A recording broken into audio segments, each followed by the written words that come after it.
माई के रूप लागे बड़ी मन भावन।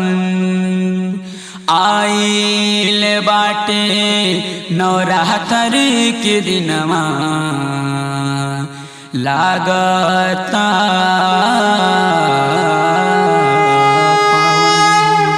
बोला बोला जौनपुर वाली शीतला माई की जय।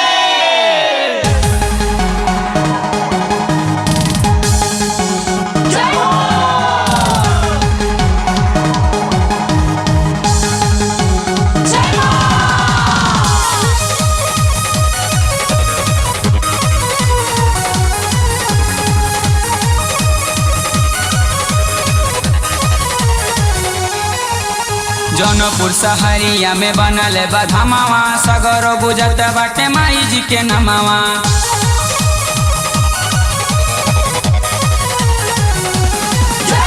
जौनपुर शहरिया में बनल बधमावा सगरो बुझत बाटे माई जी के नमवा। नहीं जाला केहू खाली धाम चौकियाँ कहाली, नहीं जाला केहू खाली धाम चौकियाँ कहाली। मैया शीतला मोर भगिया जगाई द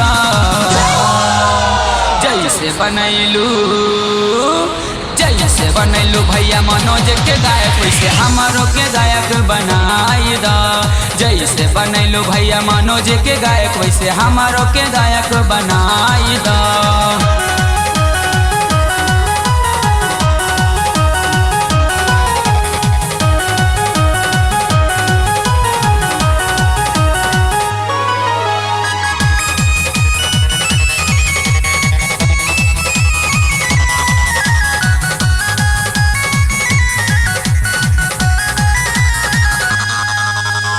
कैसे कोशिश करत बानी हम बाटे हुनर नहीं केहू से कम।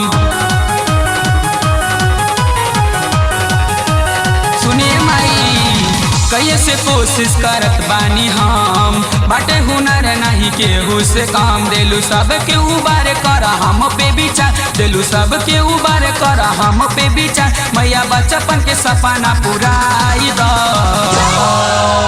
जैसे बनैलू भैया मनोज के गायक वैसे हमारो के गायक बनाई द। जैसे बनैलू भैया मनोज के गायक वैसे हमारो के गायक बनाई द।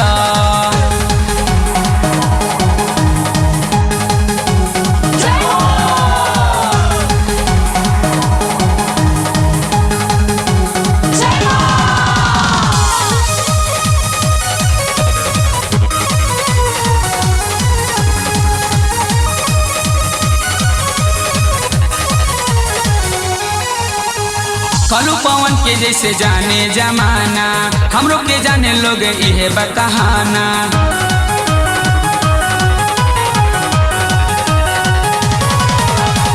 कलू पवन के जैसे जाने जमाना हमरो के जाने लोग इहे बकहाना। मैया राखी दाना हाथ बने बिगड़ल बात, मैया राखी दाना हाथ बने बिगड़ल बात। मोरा सुतल भगिया जगाई द। जैसे बनैलू भैया मनोज के गायक वैसे हमारो के गायक बनाई द। जैसे बनैलू भैया मनोज के गायक वैसे हमारो के गायक बनाई द।